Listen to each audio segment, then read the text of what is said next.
Okay, we will we continue now with the discussion of the Arya Pariyesana Sutta. And this sutta, in this sutta, the Buddha is describing his own renunciation and his quest for enlightenment. And as we saw last time, when the Buddha actually begins the actual narrative portion of the sutta, he describes how he was earlier leading the home life and being himself subject to birth, old age, sickness, death, sorrow, and defilement. Like ordinary unenlightened people, he was also attached to things which were subject to birth, old age, sickness, death, sorrow, and defilement. But then there arose within him this burning desire to realize that which lies outside and beyond the limitations of the contingent world. In other words, to realize that which is unborn, ageless, without illness, deathless, sorrowless, and undefiled, what he calls nibbana or nirvana, the supreme security from bondage. And then he set out on this what he calls the noble quest, renouncing the household life, cutting off his hair and beard, even while his parents were weeping and tried to convince him to stay. And he went into homelessness. And he first came to one of the most prominent spiritual teachers of this period, whose name was Alara Kalama. And under Alara Kalama, he learned first Alara's doctrine, which is never given in the text. And then from Alara he learned the meditative practice that brought the realization of this doctrine, which I explained last time was the meditation called in Pali Akinchanyayatana, which means the base of nothingness. And what's rather interesting is that in no other yogic or meditative text from the Indian tradition is there a state mentioned under the name the base of nothingness. But this meditative attainment is recognized quite frequently within the Buddha system. So it seems to me, this is personal conjecture, that probably Alara didn't actually use the same name and the same description when he was teaching. But he would have taught of a certain meditative state and would have taught the method to realize it. And the Buddha would have practiced that method and attained that state. And then later, when he systematized the different stages of meditation, he used terms which he had coined himself, and he would have found that within his system of meditation, the stage called the base of nothingness was the counterpart of what he had practiced under Alara Kalama. And within the Buddha's systematization or schematization of the stages of meditation, the base of nothingness is one of the 4 arupa attainments or formless attainments. We use the Pali expression arupa samapatti, the formless or immaterial meditative attainments.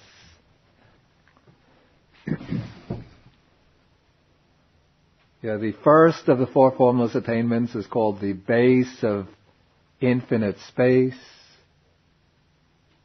Then, when one masters that, one goes on to the base of infinite consciousness. Then when one masters that, one goes to the base of nothingness. And it's called nothingness. This has nothing to do no pun intended. It has nothing to do with sunyata or emptiness of later Buddhism, but rather this is not a realization through wisdom or insight, but rather this is an attainment purely within the sphere of samadhi or concentration. But through the mastery of concentration, first one masters the dhyanas or meditative absorptions, then one passes beyond that to a state in which one can realize or perceive in meditation the infinity of space. Then after mastering that, one shifts the attention to the consciousness which is aware of space. And so one realizes the next stage called the base of infinite consciousness. Then one attends to what I call the insubstantiality or lack of solidity in this infinite consciousness, and one gets some sense of the absence of anything solid or substantial in it, any kind of obstruction in it, in this expansive consciousness. And then that is the base of nothingness. It's not a realization through insight, through panya or prajna, through wisdom, but it's purely through the deepening of concentration. And so the Bodhisattva, the future Buddha now, has mastered this attainment under Alara Kalama, and he comes to Alara, reports his attainment, and Alara is very joyful and happy to have a disciple who has so quickly mastered this attainment, which might have taken him, we don't know, maybe 10, 15, 20 years of meditation in solitude to achieve. And so Alara confirms that the Bodhisattva is now on the same level with himself, and Alara invites the Bodhisattva to become his co-teacher, to lead his community of disciples. But the Bodhisattva, through his own inherent wisdom, through his own uncompromising search for truth, does not want a position as a leader of a spiritual community, but he wants to realize the complete liberation from dukkha, from suffering. And so he reflects, here I'm at Sutta number 26, the top of page 258. He reflects that this Dhamma, and here the word Dhamma is being used in the sense of doctrine, not the Buddha's own doctrine, but the doctrine and practice of Alara Kalama, does not lead to disenchantment, nibbida, complete turning away from worldliness, to dispassion, viraga, the ending of passion or lust, to cessation, to peace, to direct knowledge, to enlightenment, to nibbana. And then this is the important phrase, and it's a little obscure in this translation, but only to reappearance in the base of nothingness. But here the Pali word upapatti, translated reappearance, really means rebirth in the base of nothingness. And as I explained last time, each of these meditative states, any state of consciousness, any state of karmic consciousness, has a potential to generate rebirth into a realm that corresponds to its own nature, or to use the term that I used last week, its own vibrational frequency. And so through ordinary sense-based consciousness, the ordinary sense-based consciousness will tend to bring rebirth into one of the sensuous planes of existence. like the human plane. If we do bad deeds, that consciousness can bring us to the lower planes. The jhanas, or meditative absorptions, will bring rebirth into realms of existence which are called the rupa dhatu, the realm of subtle matter or of refined form. And the formless attainments, the arupa samapattis, if they are mastered, that attainment will bring rebirth into 4 planes of existence, very, very subtle planes of existence, which are their objective counterparts. And so somebody who masters the 3rd attainment, the base of nothingness, and doesn't go any further by way of insight or wisdom, when he passes away, that consciousness will tend to produce rebirth in the objective realm also called the base of nothingness. That's the objective counterpart of that subjective meditative state. And it's said, according to Buddha's text, that lifespan in the base of nothingness is 60,000 kalpas, or aeons. You know, maybe some of you know, the theory about the Big Bang. And according to the Big Bang, I think, theory, the universe was supposed to have started 17 billion years ago, and it's still going. And then according to I think it's called the Big Crunch theory, after the universe reaches its maximum point of expansion, if there's a dark matter in the universe, the particles will start attracting each other, then they'll start collapsing upon each other until there's a complete contraction of the material universe. Well, that entire process of expansion and contraction is 1 kalpa. And the lifespan and the base of nothingness is 60,000 of those.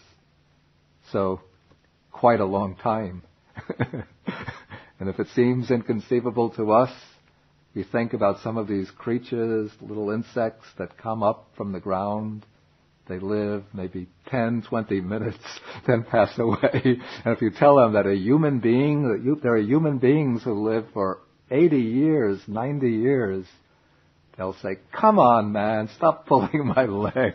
No, not possible.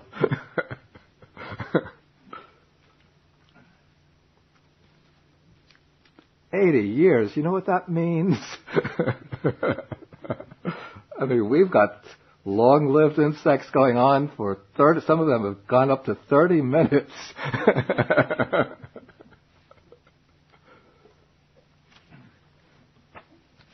Okay, so now we continue with the sutta. Okay, so now when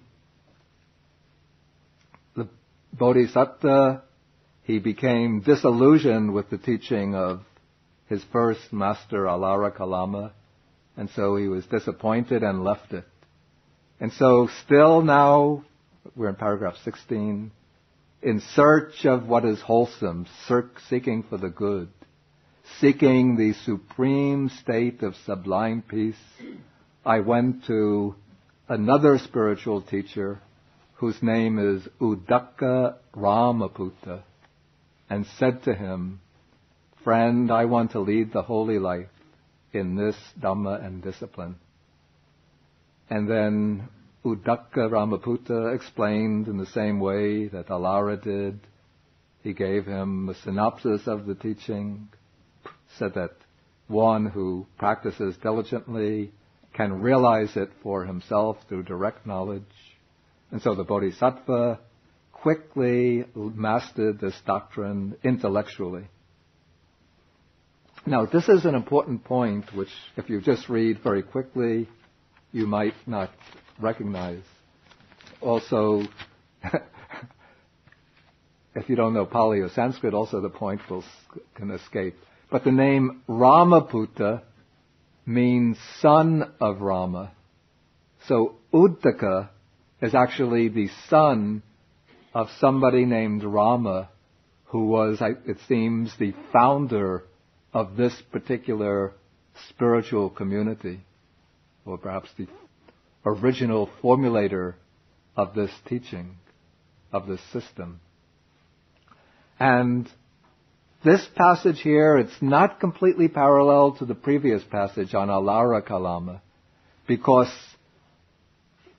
reading this text, it seems that Uddaka, Rama's son, did not himself realize the higher state, but the text speaks about Rama as having realized it. So it seems Uddaka became the leader of the community after his father Rama passed away, and Uddaka is still striving to realize it. He knows the doctrine, he knows the practice, but hasn't yet attained it. So the Bodhisattva comes to Uddaka and inquires about the practice by which Rama, the original teacher, attained realization. And then Uddaka explained to the Bodhisattva the base of neither perception nor non-perception.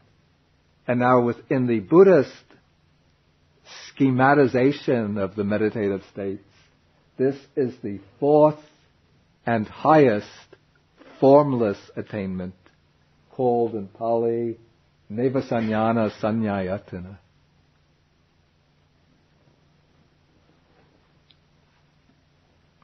It's a state which is said to be so extremely subtle that one cannot say that there's definitely awareness or perception in that state. And yet it's not a state of blankness or unconsciousness, so you can't say there's no perception in it. But the perception or awareness has become so refined, so subtle, that one can't characterize it as being either present or absent.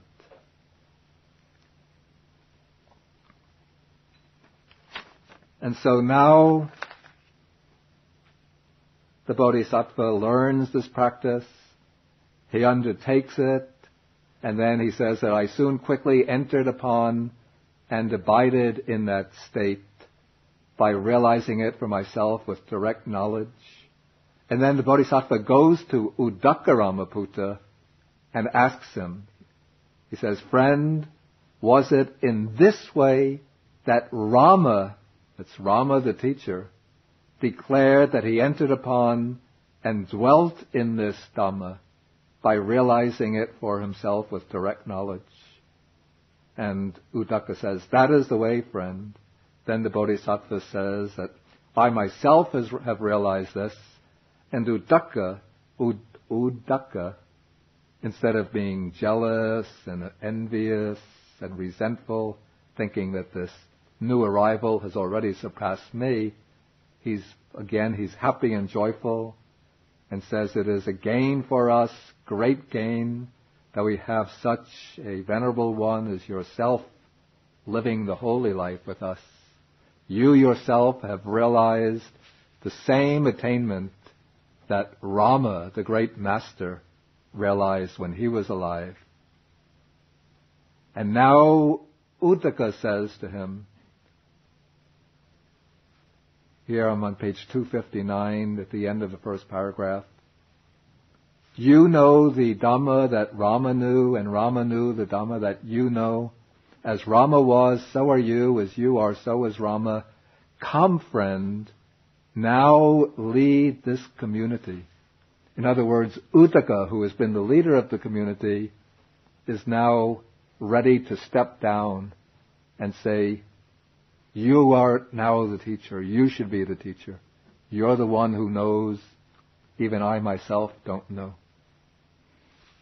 And so now the Buddha is speaking. He says, thus, Uddaka Ramaputta, my companion in the holy life, placed me in the position of a teacher and accorded me the highest honor. But it occurred to me, again, this Dhamma does not lead to disenchantment, to dispassion, to cessation, to peace, to direct knowledge, to enlightenment, to nibbana, but only to rebirth in the base of neither perception nor non-perception.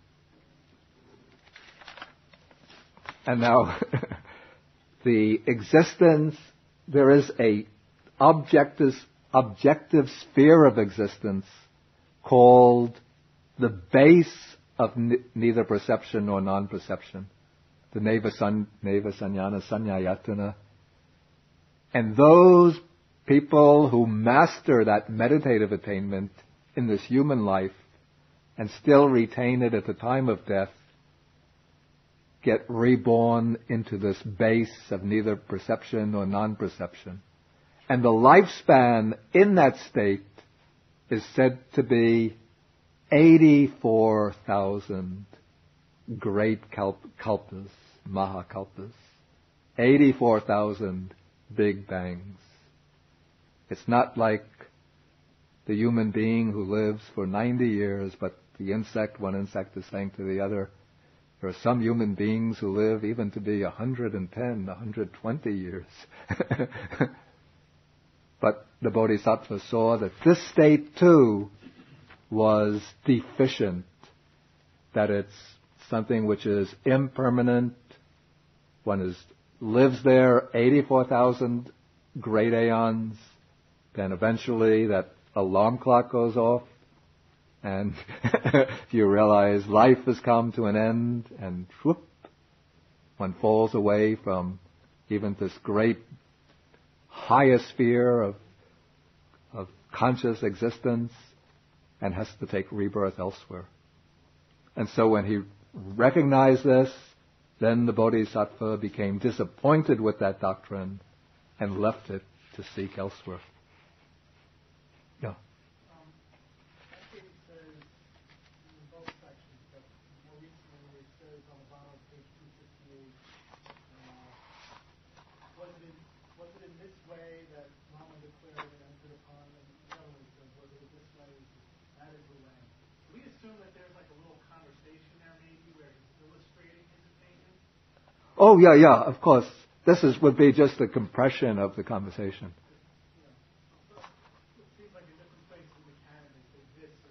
Excuse me? It seems like in different places the canon they say this or that. Yeah. And it's not clear what they're referring to. Yeah, because don't forget that this is an oral literature which is being passed down. And so they can't relate the entire conversation. We could assume that's just... Yeah. I mean, there would have been, of course, a fuller conversation. Whether the Buddha actually related that conversation to the monks, that I don't know. He could have even compressed it when relating it. But certainly for the purpose of transmission, oral transmission, a lot had to be simplified and sort of edited to make it compact. Is the sanya perception, Yeah. which is the translation, and it is the third part of our five compounds. And how come it will be object of our meditation?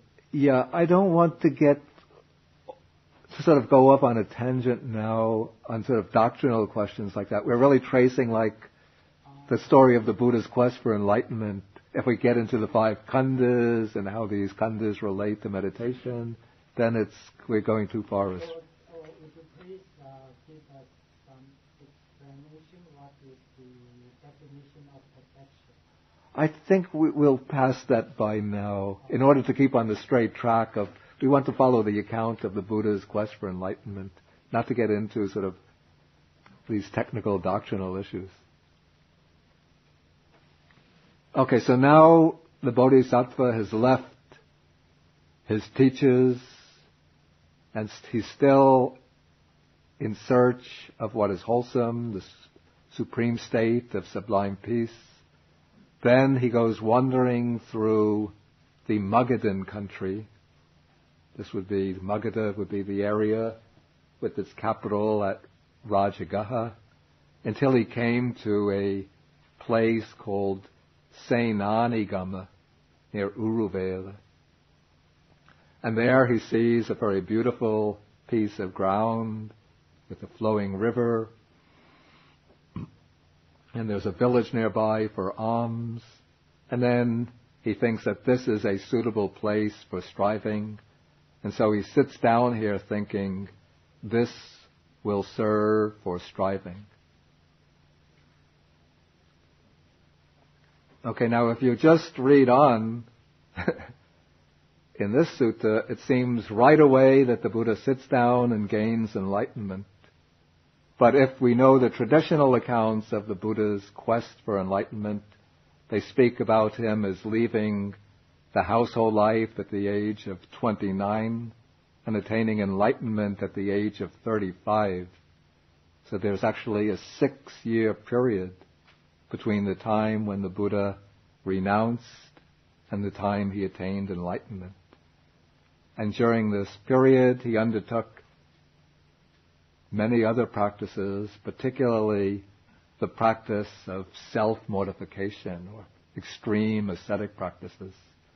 And as I mentioned in the program for this study course, at this point we are going to switch channels off this sutta.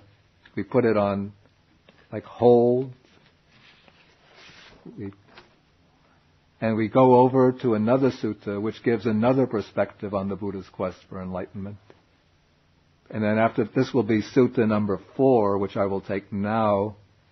Then next week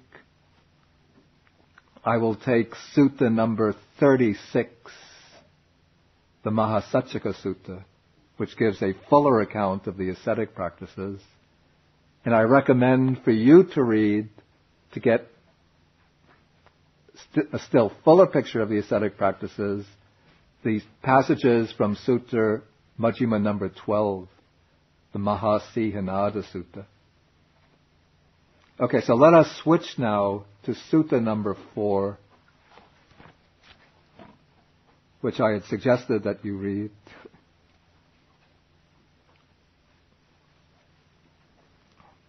I just go very quickly through the earlier parts of the sutta.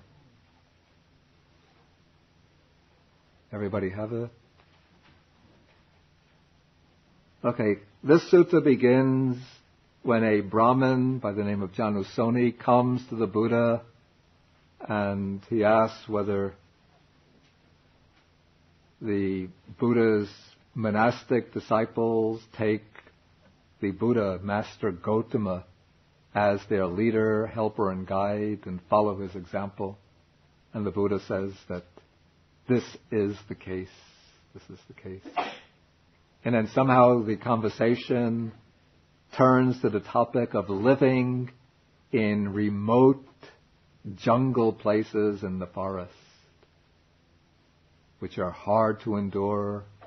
Seclusion is hard to practice, and it is hard to enjoy solitude. So now here, well, continue further.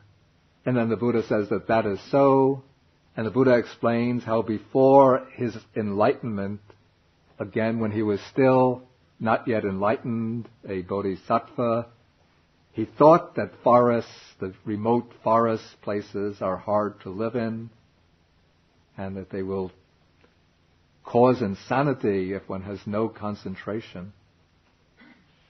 But the Buddha considered or as a bodhisattva, he considered all of the qualities necessary to live in the forest, and he realized that he had all of those qualities within himself.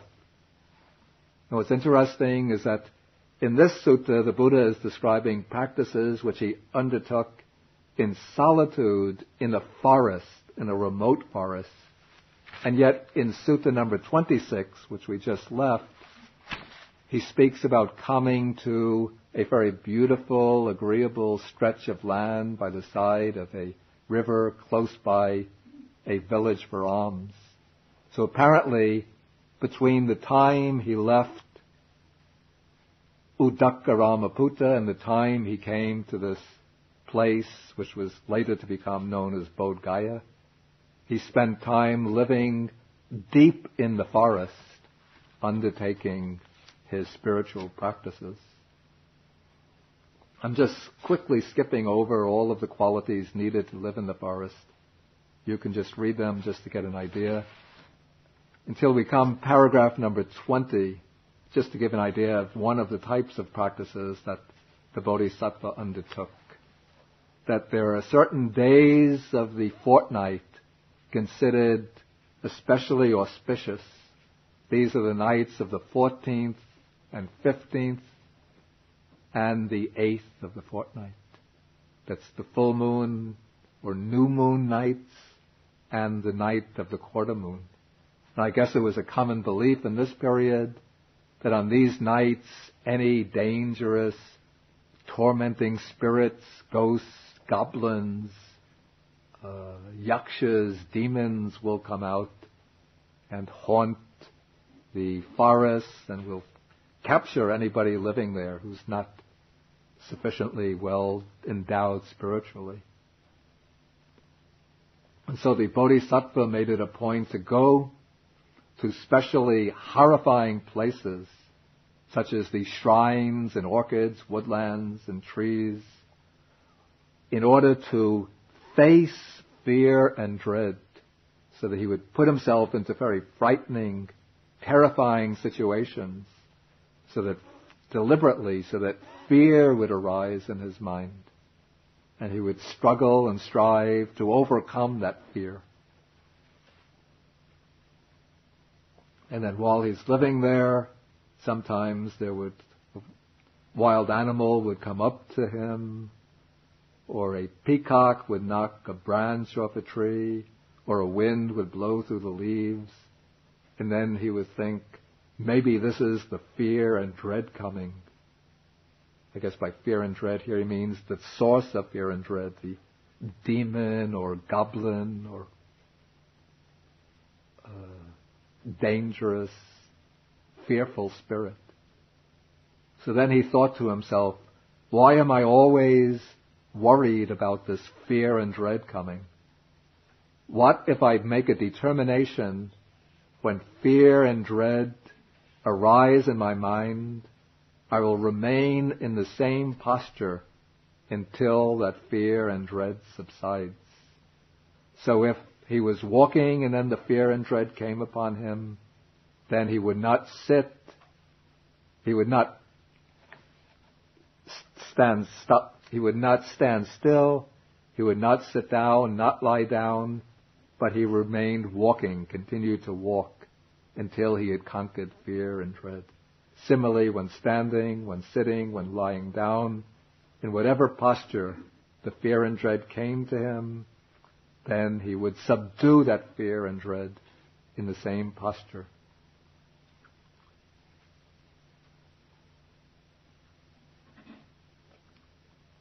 Okay, now comes a passage that I like. It shows how, in a way, how clear the Buddha is as a thinker. He says, there are Brahmins, some ascetics and Brahmins who perceive day when it is night and night when it is day. That is, they seem to be confused thinkers who can't see things correctly. But I say that that is an abiding or dwelling in delusion on their part. But I am one who perceives night when it is night and day when it is day.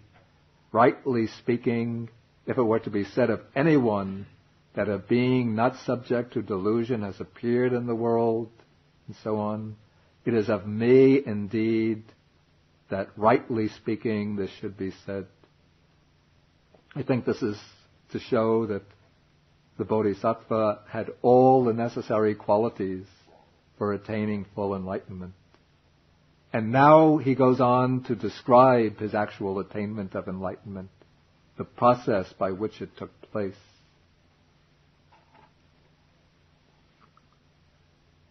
Here, it seems now he is actually sitting in the seat of enlightenment, though he hasn't described himself as coming to that place. He says, tireless energy was aroused in me and unremitting mindfulness was established. My body was tranquil and untroubled, my mind concentrated and unified. And here within this short passage, we see a reference to 3 of the spiritual faculties, which are considered the main factors in gaining enlightenment or the higher wisdom. One is energy, virya, which here it's tireless. A second is mindfulness or sati. And the third is concentration, samadhi. And now, well, according to the traditional account, when the Bodhisattva sat down with the intention to realize enlightenment, when he knew that his faculties were mature enough, he made a determination. He sat down in a spot under a tree, which later became known as the Bodhi tree. Though interestingly, this tree, it's not mentioned in the Sutta accounts of the Buddha's enlightenment, though it's mentioned in the commentaries. He sat down and crossed his legs and then made a determination, a resolution that he would not rise up from that position, even if his blood were to dry up, even if his flesh were to dry up till there was nothing but skin and bone left. But he would not rise up until his mind was liberated.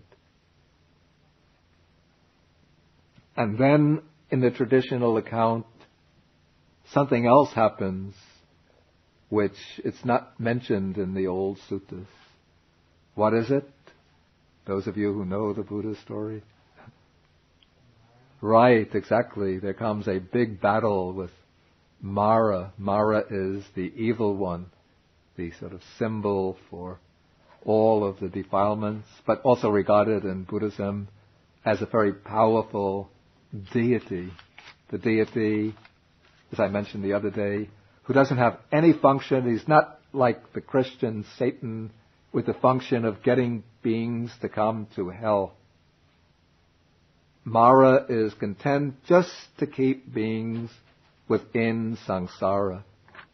And so he tries to discourage those who are striving for liberation by enticing them with the pleasures of the senses, the pleasures even of the heavenly worlds. He instructs people to do good and meritorious deeds. He doesn't try to get them to become murderers and thieves, but to do good, virtuous, worldly deeds so that you gain merit, which will bring you to a happy heavenly rebirth where you can enjoy yourself until you get reborn and come back to some other realm of existence. And so in the traditional account, there takes place this great battle in the early evening between Mara, who comes with his armies. First, Mara tries to tempt the Buddha by displaying many sensually enticing images, beautiful dancing girls, and so on. His daughters come and try to seduce the Bodhisattva, but the Buddha remains imperturbable. Then Mara tries to frighten the Buddha by conjuring up images of storms and frightful demons. But again, the Buddha remains unshaken, or the Bodhisattva remains unshaken. Then Mara challenges the Bodhisattva's right even to be sitting on that spot, striving for enlightenment, and says, "What right do you have to be sitting here?" Then the Bodhisattva says, "I have fulfilled the practice of the paramis, or paramitas, the virtues, sublime virtues needed to achieve Buddhahood." Then Mara says, Do you have any witness for this? At first Mara turns to his own retinue and says, he has no right to be there. Don't you testify to this? And they all say, yes, you're right. He has to leave. But the Bodhisattva then Mara says, do you have any witness for your fulfillment of the paramis? Then the Bodhisattva says, the earth is my witness. And then he takes his right hand and places it on the ground to call the earth to witness. And then the earth shakes, thunders, and quakes. And a voice comes. In some versions, a goddess comes from the earth and says, I am his witness. And at that point, then the armies of Mara are scattered. But in the old accounts in the suttas, there's actually a poem in the Sutta Nipata, one of the smaller works of the Pali Canon, in which when the Bodhisattva is undertaking the ascetic practices, it seems, Mara comes to him and tries to convince him to give up the ascetic practices and live a good, virtuous household life, performing works of merit. And then when the Bodhisattva refuses, then Mara comes to him, or actually in the verses, the Bodhisattva who is speaking to Mara and speaking about the 10 armies of Mara, which include sensual desire, laziness, gluttony, despondency. I don't remember all of them. And it seems that this metaphorical use of the expression, the armies of Mara, to signify the different defilements that detract one from the path to enlightenment, this became the basis for the development of the account, the commentarial or later account of Mara as being the head of a vast army of demons who try to push the Bodhisattva away from the sight of enlightenment. So anyway, now we return to the Sutta account, leaving behind the developed version of the Buddha, this is what they call the Buddha legend. And here, as evening sets in, or night sets in, the Buddha, his mind settles down and he starts to enter into states of deeper meditation, which are called the jhanas. We will see when we come to the next sutta, Majjhima number 36, the Mahasacchika Sutta, that the Buddha actually, in a sense, discovered the jhanas as being the way to enlightenment, the middle way which he had been missing out on by following the path of extreme asceticism. And the jhanas, which I'm going to treat only briefly here, because we will come back to them later, where I can treat them in more detail. These are 4 stages in the deepening of samadhi or concentration. They're highly exalted stages of mind in which the mind leaves behind all the sensory imagery and discursive thought processes in which it's ordinarily entangled and becomes focused one-pointedly upon a single object. One attains the jhanas by choosing a single, simple object, we call it kammatthana, meditation subject, which acts as a suitable basis for the unification of the mind. And to attain the jhanas, first one has to overcome the 5 big obstacles which are called the 5 hindrances: sensual desire, ill will, then dullness and drowsiness, then restlessness and remorse, and then doubt. And once the 5 hindrances are dispelled, then the mind goes initially into a state which is called access concentration or neighborhood concentration, in which 5 mental factors start to become very prominent or strong. In Pali, these are called vitakka, vichara, piti, sukha, ekaggata. Vitakka is, here it's translated, I don't like this translation now, applied thought, and vichara, sustained thought. But vitakka, applied thought, and vichara are not necessarily thinking the way we ordinarily think, in the sense of conceptual thinking,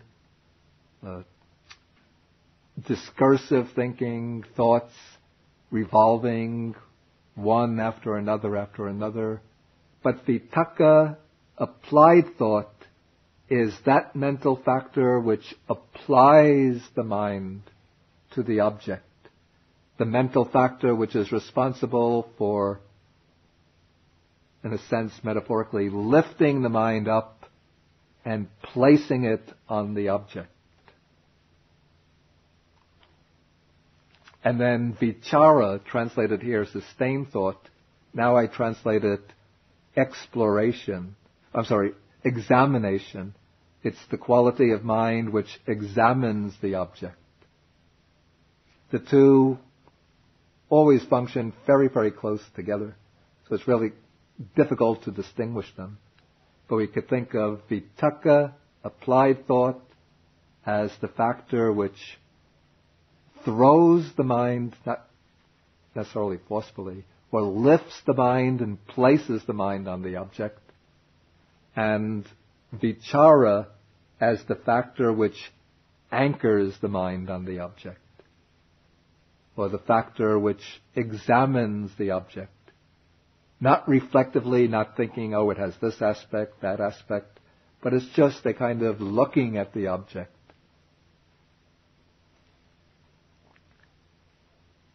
And as one is approaching the jhana, then a quality called piti, which means joy or rapture, becomes prominent.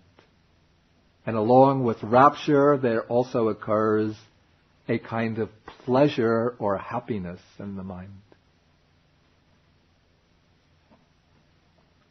And the 5th factor is called one-pointedness of mind, cittase kaggata.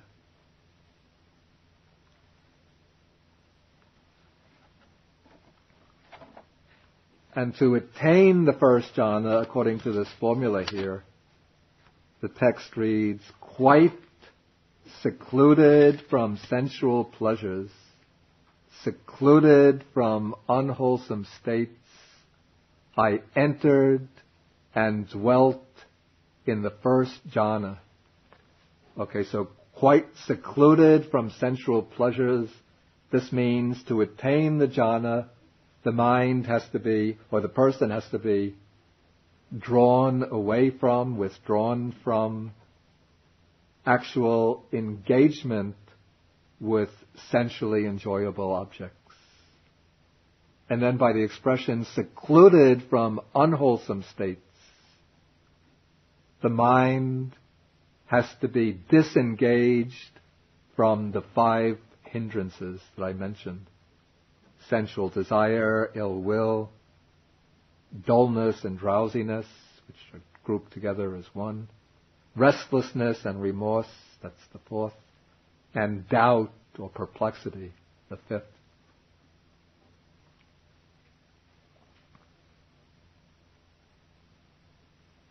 And so now, withdrawn from these unwholesome states, the bodhisattva enters and dwells in the first jhana, in which there are present applied thought, sustained thought or examination, rapture, and then this pleasure or happiness born from the seclusion of the mind, from sensually enticing objects, and from the inner hindrances. Now, going deeper in the process of concentration, applied thought and sustained thought, which are still gross factors, subside and fall away. And with this, the mind enters into the second jhana, in which there is no more applied and sustained thought. But now it acquires a certain clarity, an inner clarity. Here it's rendered self-confidence. I think that's not so adequate. Ajitang, was it Ajitang Sampasadanang? It's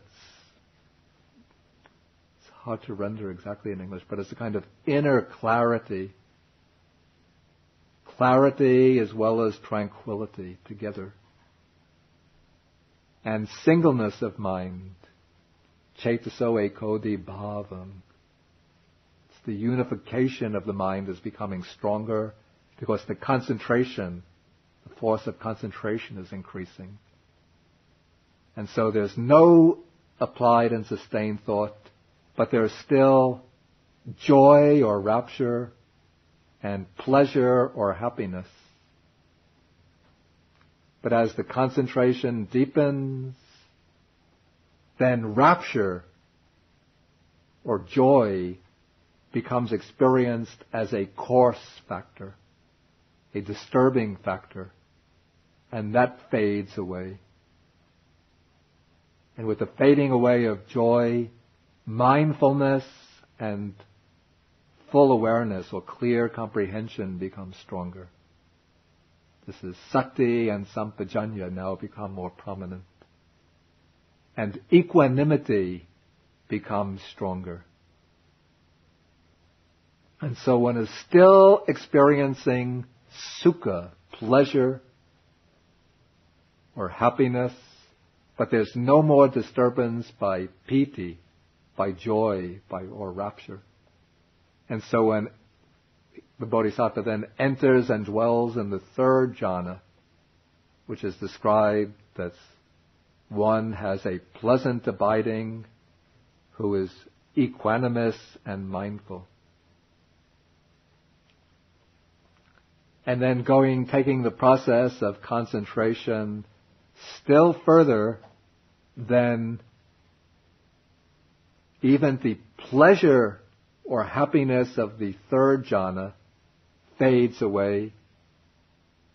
And so here it's described with the abandoning of pleasure and pain, and with the previous disappearance of joy and grief, I entered upon and dwelt in the fourth jhana, which has neither pain nor pleasure.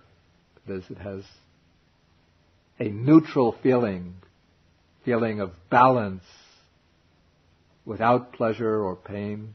But it's a very pleasant sense, though it's not pleasant feeling. And it has purity of mindfulness due to equanimity. The equanimity has become so firmly established that the mindfulness is now fully purified. Okay, I think maybe we should pause at this point and then take up next time. If there's any questions on anything discussed, please feel welcome to ask. Yeah. Of which the noble one pronounced, he had a present abiding, who has equanimity in his mind. Yeah. Is that a significant phrase? Well, it must be significant since it's included in that description of the third jhana. You don't know anything else about it?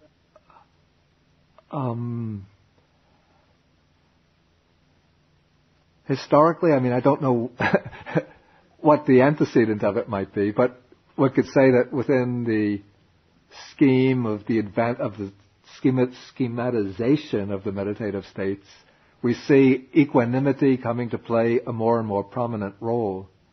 Equanimity has to be present in any of the jhanas, but in the first two jhanas, it's still, though present, it's somewhat in the background, because first there's vitaka and vichara, think, thought, and examination, or applied thought and sustained thought, which are causing, say, waves and ripples on the mind. And then there is that joy or rapture, which is an exhilarating state, an uplifting state. And so that is something of a disturbance which prevents equanimity from showing forth. But in the third jhana, with the fading away of rapture, then mindfulness, sati, and full awareness, sampajanya, come into the foreground. Though they're present from the start, but now they become so prominent that they're mentioned in the formula. And along with that mindfulness and full awareness, there comes equanimity. So it's now mentioned as a factor of the third jhana. And then in the fourth jhana, even though equanimity is present in the third jhana, but it's still in something of a state of competition with the pleasant feeling, sukha. Pleasant feeling because the mind naturally craves for pleasure. And so when there's a pleasant feeling in the third jhana, there's a tendency to become attracted to it and attached to it. And that is a challenge to equanimity. But in the fourth jhana, even that very subtle and very refined, blissful pleasure of the third jhana fades away, and neutral feeling which is neither painful nor pleasant, becomes established. And when that is established, then equanimity flourishes and reaches its very high point of development. I think we might compare this. There's a simile I thought of just now. Yeah, wait. I'm just trying to think of a simile. It's a little bit maybe like trying to look at constellations. First, one is in a city. Even on a clear night, one looks up at the sky and one just sees a few of the more prominent constellations. This is like maybe equanimity in the first jhana. There are other constellations there, but you can't see very clearly because the city lights and the pollution from the city, that obscures the constellations. But as one moves out into the country, maybe one comes to the suburbs, less lights, fewer lights, and so one could see more constellations. When one comes out into the deep countryside, then one can look up at the sky and one sees many, many hundreds of constellations. Does one know? I don't know. Stars, let's see, stars. One sees many, many stars. So the further one is away from the lights of the city and the pollution of the city, the more clearly one could see the stars in the sky. Okay. You mentioned the 4 Brahma Viharas. Yeah, that equanimity, it's a little different from this equanimity. That is the equanimity in relation to beings, living beings, not having special attachment to some and aversion to others, no favoritism. Though it's connected with the quality of equanimity. But this is purely equanimity as a factor in the jhanas. Yeah, please. About the term base of nothingness and base of... Yeah, neither perception nor non-perception. Is this because the base means that it is bringing back again Ayatana. That it brings the rebirth, reappearance. Does it have that kind of a meaning in there? That doesn't seem to be implied in the actual meaning of the word ayatana. Ayatana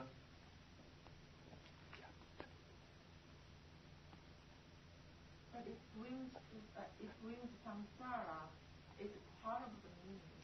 it doesn't seem to be part of like the word meaning of ayatana. Ayatana, I think it means just something which is stretched out, like a spread out area. And then somehow it came to be used as a technical doctrinal term in Buddhism.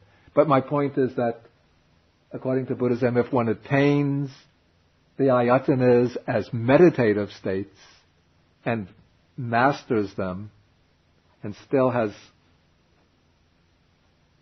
mastery over them at the time of death, then the karmic, that meditative state, generates a karmic power which will direct the consciousness to the realm of existence that corresponds to itself.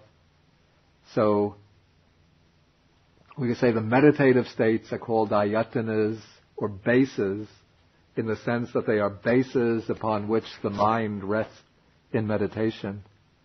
And the realms are also called ayatanas, in the sense of bases upon which the rebirth process takes place.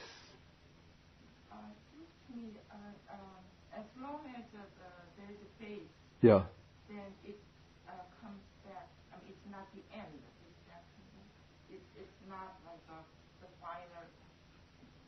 Well, one would say that what keeps the process of rebirth going would be the ignorance and craving, not so much the attainment of these meditative states themselves, but it's these meditative states which generate the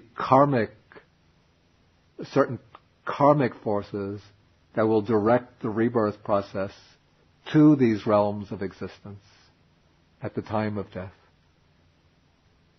Let me see if I can think of an example.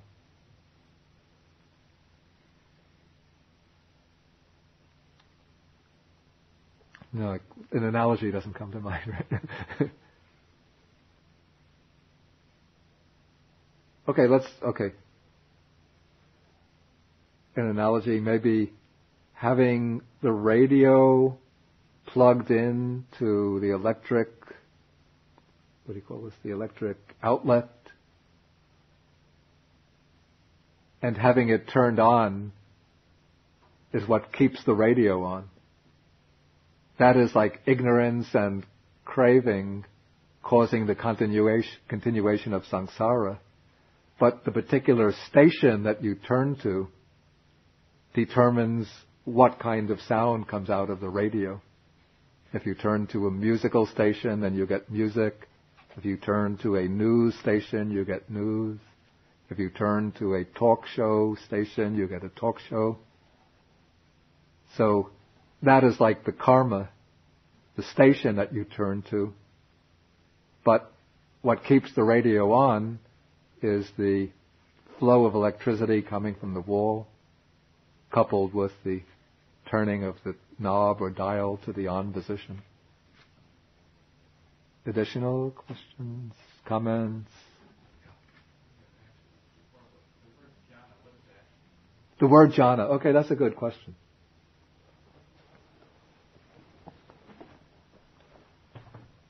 It comes from the root.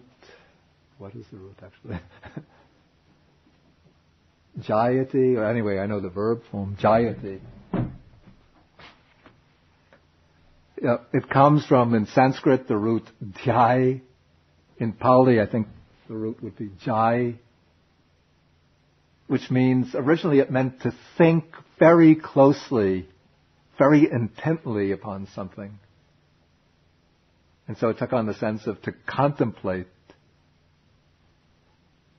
And then meaning evolved to mean a state of absorbed meditation upon something. And sometimes in the Buddhist texts, the word jhana is used simply in a sense that we would translate simply as meditation in the sense of some kind of contemplative practice.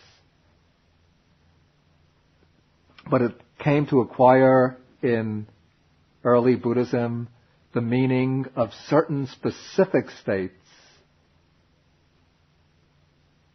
in very precisely defined states in which the mind enters particular types of,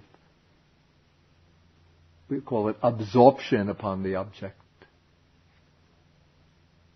These are states in which the ordinary processes of sensory awareness are left behind.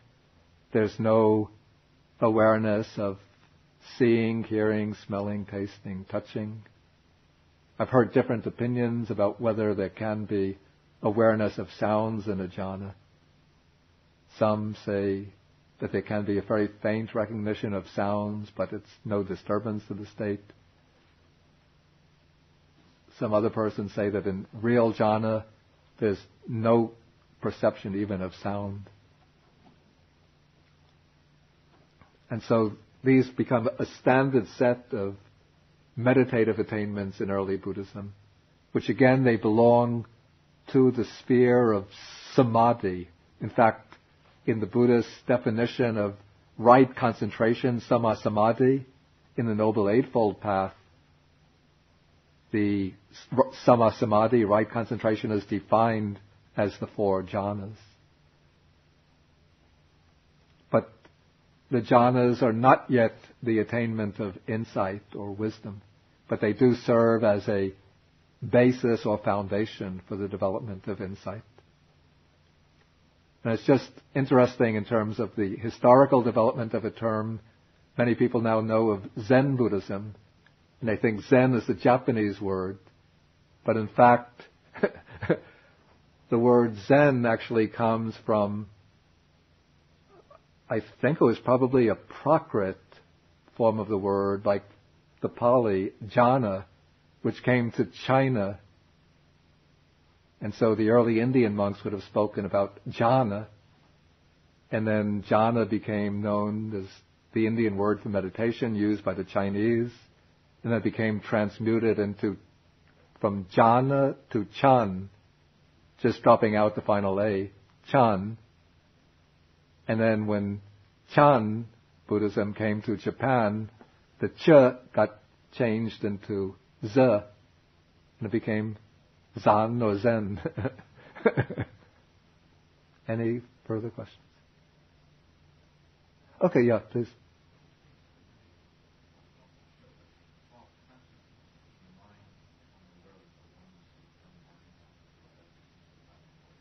You have to speak more loudly.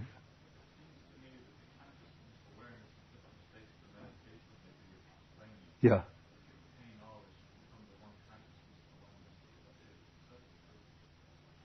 I think that's putting an interpretation on it. But I don't want to comment on that right now. We'll just see where the texts lead us as we go on. Okay, then I think we should stop for now. I want to just give some proposal for the way I will continue with this. Next week I will finish the Bhayabherava Sutta and then come to the Mahasatchika Sutta. That's number 36. Majjhima number 12, Mahasihanada Sutta. I suggest for you to read paragraphs 44 to 61, just to get a fuller picture of the Bodhisattva's practices during his period of self-mortification or asceticism. I won't explain that. There's no need for me to explain the ascetic practices. I'm not going to discuss, I had listed here, Samyutta Nikaya 1265 and Digha Nikaya 14 as handouts. But then I realized these give very close perspectives on the Buddha's enlightenment in terms of his realization, understanding of paticca samuppada, dependent origination.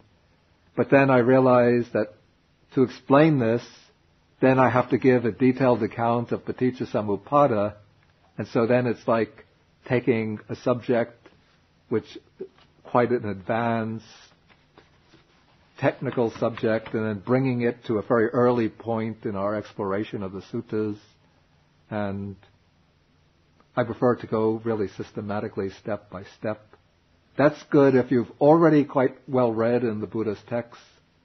Then it's interesting to look at these suttas in connection with the previous ones.